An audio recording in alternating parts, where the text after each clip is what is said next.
Глава Ингушетии провел прием граждан по личным вопросам. К руководителю региона обратилось 6 человек. Пришедших на прием жителей волновали проблемы самой разной тематики.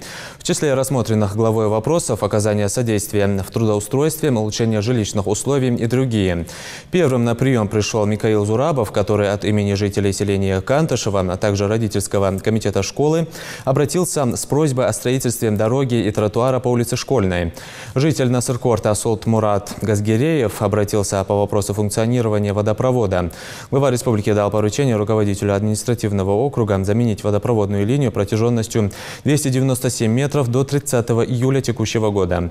Он подчеркнул, что в населенных пунктах ведутся плановые работы по реконструкции водопроводных сетей.